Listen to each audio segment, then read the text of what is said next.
संत मत धारा आपकी सेवा में प्रस्तुत।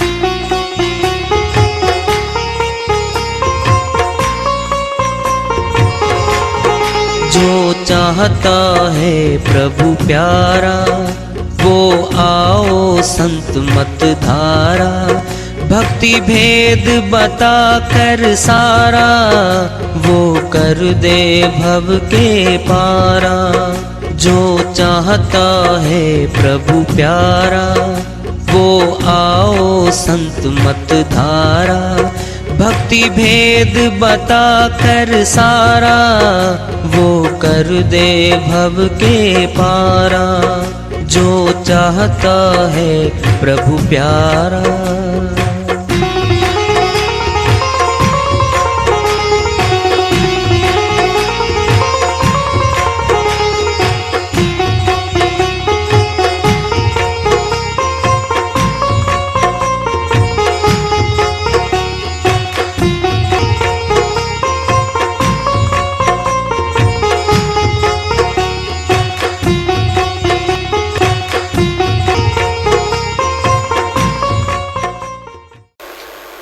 परम पूज्य सर्व संतों की जय हो। सतनाम साहेब।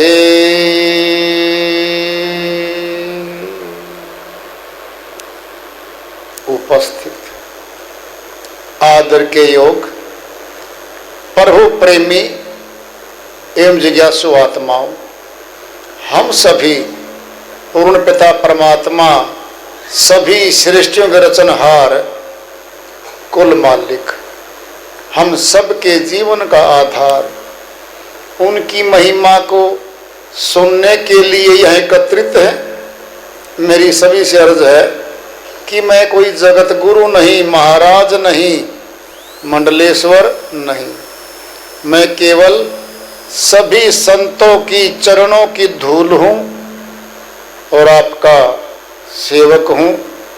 मैं अपनी सीधी साधी टूटी फूटी भाषा में भक्ति भेद के गूढ़ रहस्यों को उजागर करने वाले विचार आपके समक्ष रख रहा हूँ। यदि अच्छे लगे अपनाएं, नहीं तो गैर जरूरी समझकर विसार दें। हम सभी सत्संग में आए हुए हैं, हम जिज्ञासु तभी तो आए हैं। हम पिछले सत्संगों से वार्ता करते चले आ रहे हैं कि चेतावनी से प्रभु प्राप्ति की ओर इस अध्याय को, इस वार्ता को आज फिर आगे बढ़ा रहे हैं। पाँव पसार्यो तू पड़ो, उदय भयो है भोर, जागी देखी चल दिए तेरे साथी और। साहिब अपनी श्रीवाणी में समझाते हुए कहते हैं, हे मानव, तू जहाँ सो रहा है,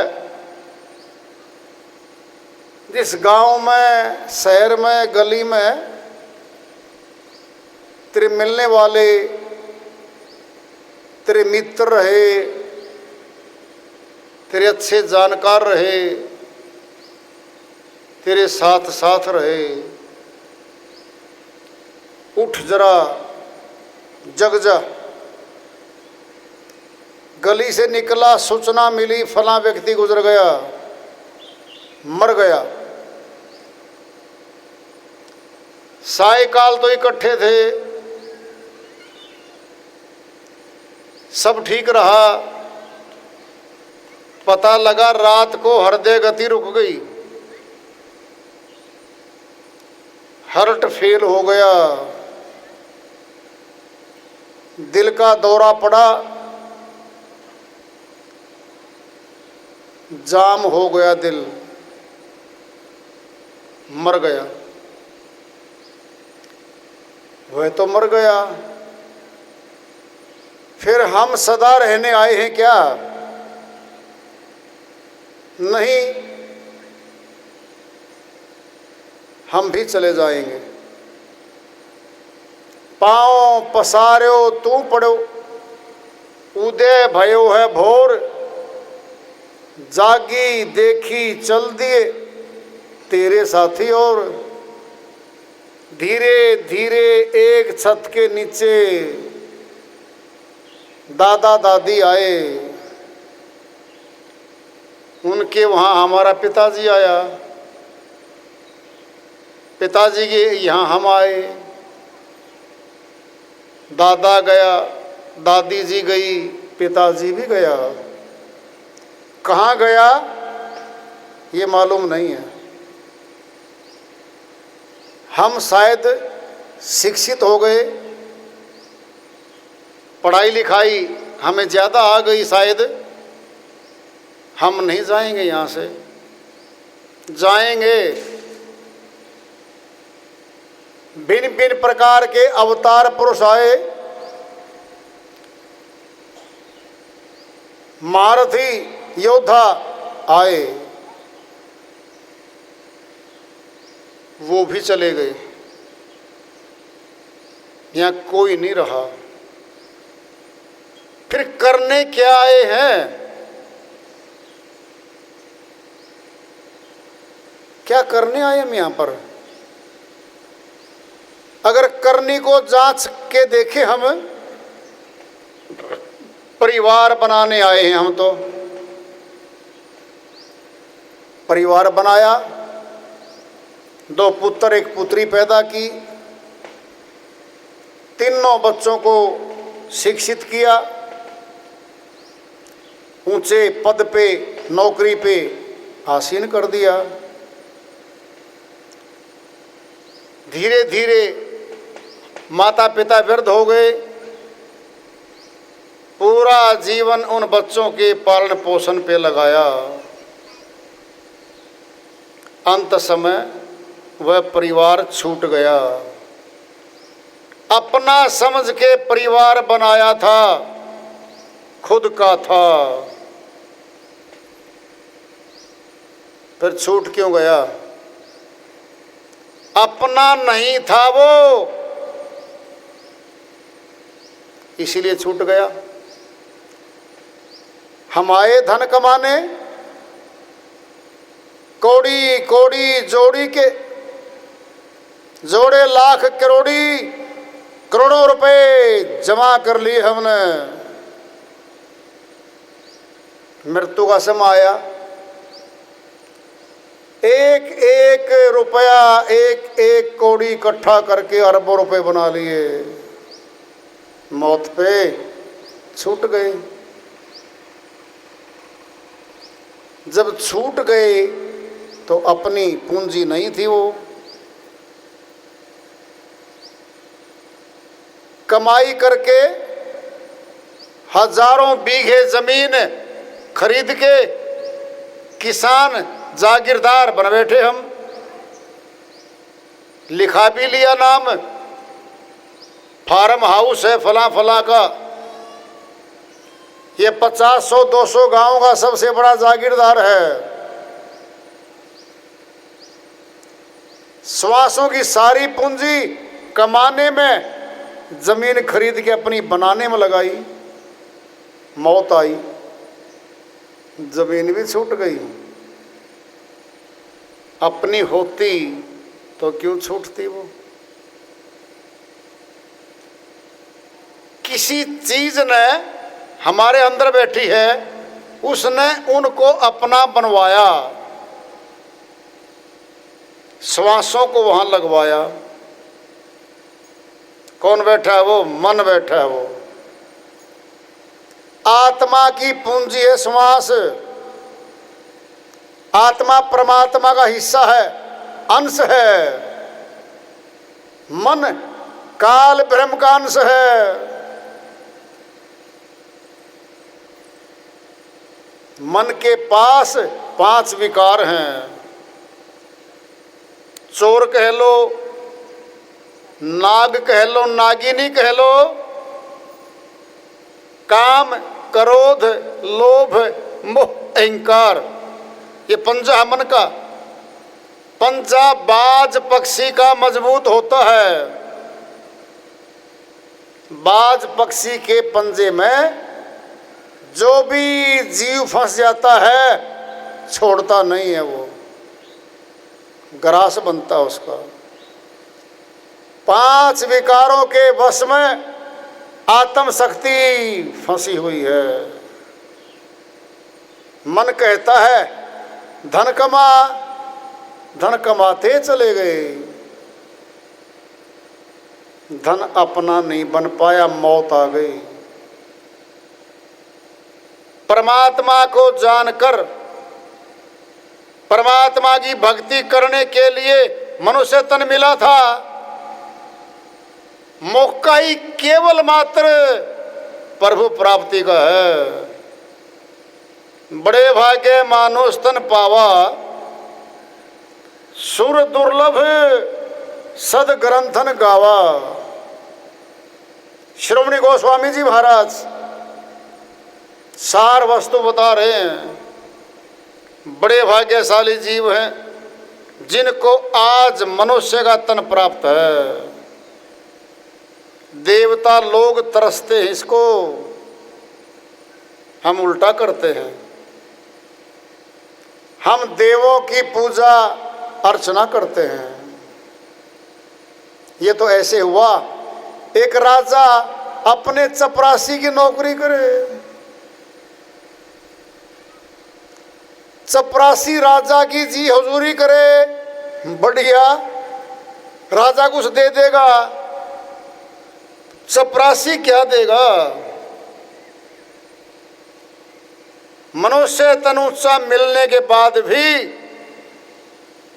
जो देव योनि मनुष्य तन से छोटी है, हम उनकी पूजा अर्चना करने लग गए।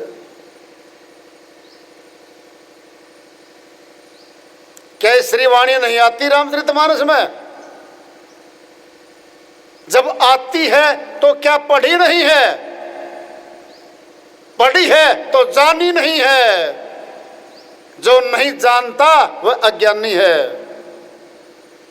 जो हर रोज पाठ करता है इसी का जानता नहीं है, वह महाअज्ञानी है। महाअज्ञानी हो व्यक्ति। बड़े भाग्य मानुष तन पावा, बड़े भाग्यशाली हैं जिनको आज मनुष्य तन प्राप्त है। सुर दुर्लभ सदग्रंथन गावा। सभी सदग्रंथों को सुपोर्ट में ले लिया है, अपने पक्ष में ले लिया है गोस्वामी जी महाराज ने। देवलोक मनुष्य लोक से छोटा है, ये उल्टा करता है। अज्ञानी मनुष्य पीतल को सोना मान के इकट्ठा कर रहा है। 60 वर्ष इकट्ठा करता रहा। जानकार आया, श्रवणकार आया, कसौटी साथ लाया। पूछा श्रवणकार से कि जी इतना सोना इकट्ठा कर रखा मैंने, जरा भाव तोल तो बता दो कितनी पूंजी का है। सुनार बोला चलो भाई देखते कहाँ रखा है। कहता जी बहुत बढ़िया तिजोरी है, बहुत बड़ी, ताला मार रखा उसको। ले गया जानकार को, देखा, लगाई कसौटी। श्रवणकार बोला सारा ही पीतल है, ये तो सोना है ही नहीं। 60 वर्ष की पूंजी सोना समझ के इकट्ठी करी है। जब वो बोला ये सोना नहीं है, धक्का लगा। कहता है श्रवणकार सोच समझ कर बात कर। कहता मैं जानकार हूं भाई, ये सारा पीतल है, ये सोना नहीं है। क्या बीतेगी उस पे? रोएगा, पछताएगा, जीवन पूंजी गई। ऐसे ही मनुष्य अपने साथ कर रहा है। देवों को परमात्मा मान के उनकी भक्ति करके भक्त बन बैठा। आत्मज्ञानी संत आएंगे, उनके पास कसौटी होती है। कसौटी से आपकी भक्ति को टेस्ट कर देंगे। ये भक्ति तो तेरी पुण्य कर्मों को देने वाली है भाई। भगवान को नहीं मिलाएगी ये भक्ति, क्योंकि बीच में भगवान आया ही नहीं। भगवान तूने देखा ही नहीं, फिर भक्ति किसकी? फिर हम भगत कैसे? भगवान सामने आता है, भक्ति बीच में विधि है, तब भगत है वो। भगवान सामने है ही नहीं, भक्ति भी नहीं है और हम भगत भी नहीं हैं।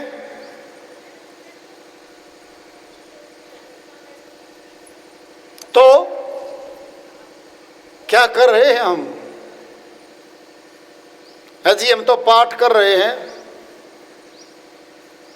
पाठ करो, कोई समस्या नहीं है, लेकिन पाठ जिसका कर रहे हैं उन श्री वाणियों को समझ तो लें। भूखा है, भूख लगी हुई है, हलवा पूरी का, अच्छी सब्जी रोटी का, 3 दिन तक पाठ करता रहे, भूख नहीं मिटेगी। भूख नहीं मिटेगी भूखे की। प्रैक्टिकल में, साक्षात्कार में भोजन सामने आया ही नहीं। निर्धन है, गरीब है, कोई एक एक कौड़ी का मोहताज है। 6 महीने तक धन की आरती करता रहे, धनवान नहीं होगा वो।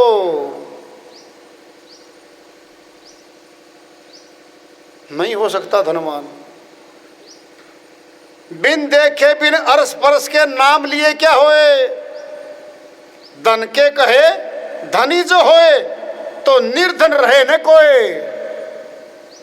साहिब कहते हैं परमात्मा को बिना देखे और बिना स्पर्श किए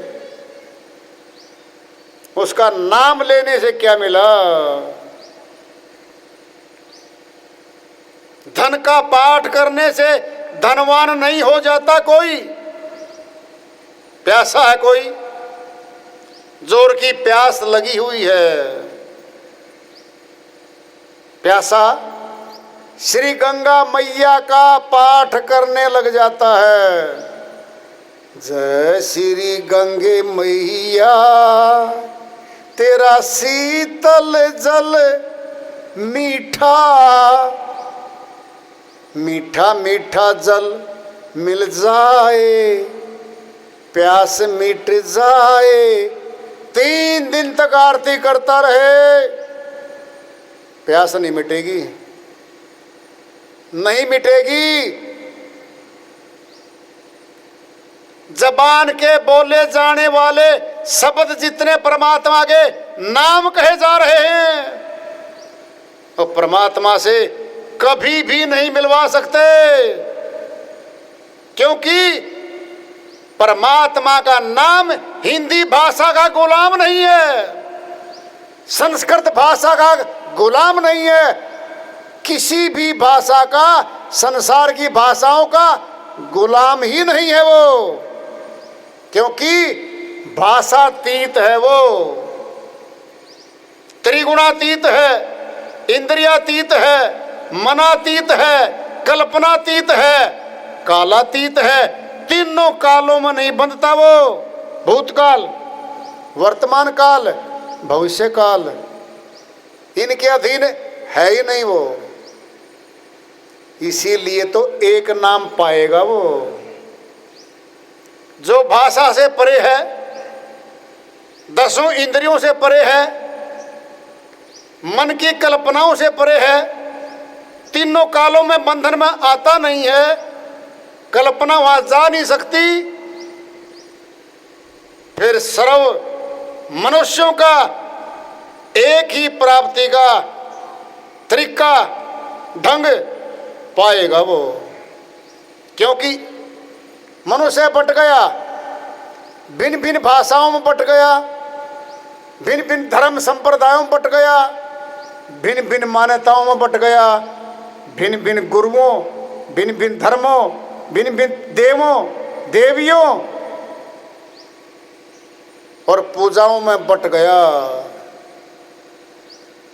वह तो एक है। एक पिता पे कभी झगड़ा नहीं होता।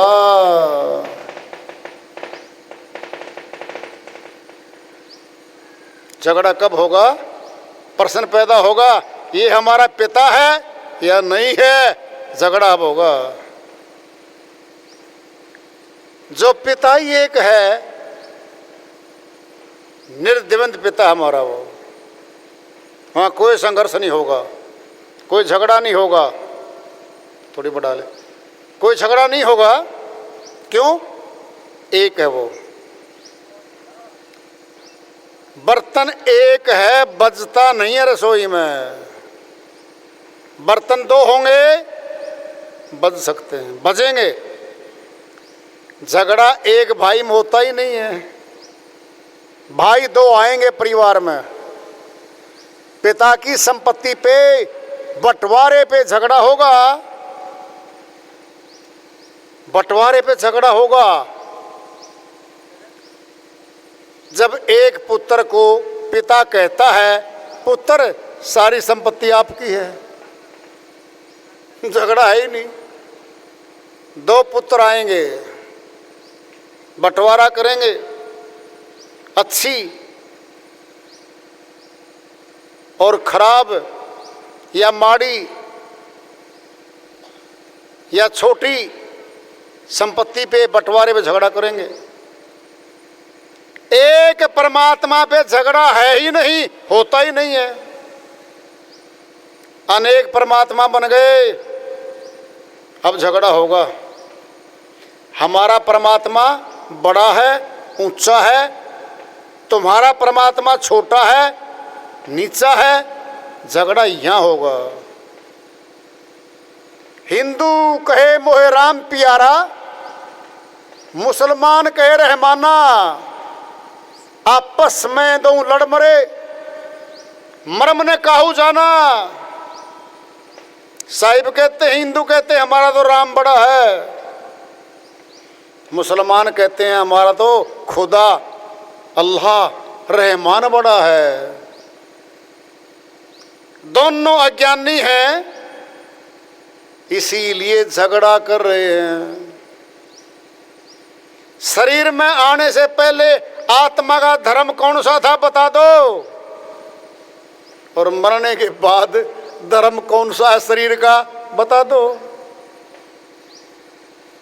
हिंदू के यहाँ आदमी मर गया, वह अपनी रस्म रिवाज से लकड़ियों के बीच में दाह संस्कार कर रहा है, जिंदा तो नहीं कर रहा,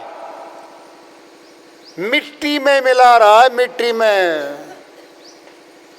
मुसलमान सीधा ही मिट्टी में दबा रहा है, फिर मिट्टी तो बना रहा है।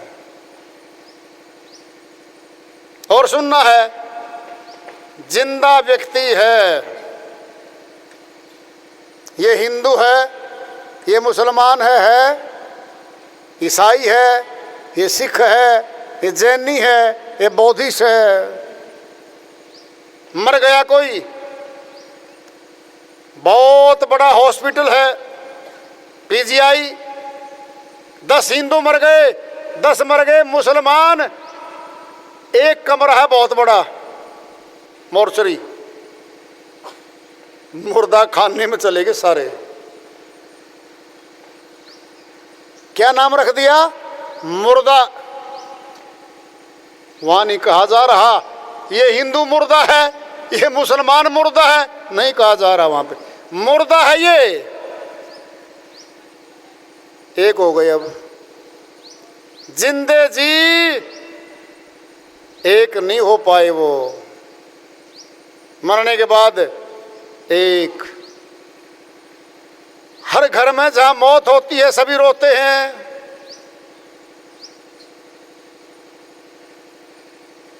क्या है ये? विडंबना है ये।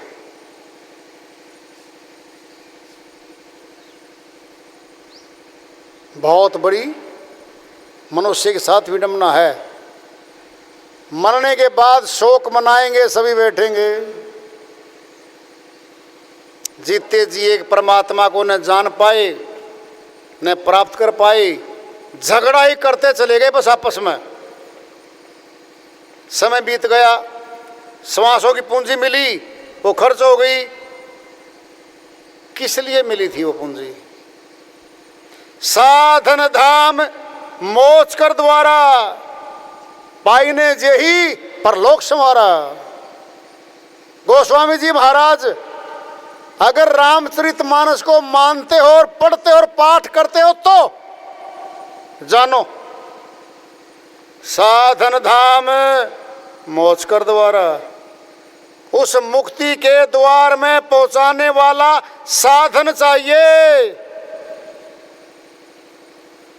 साधन चाहिए।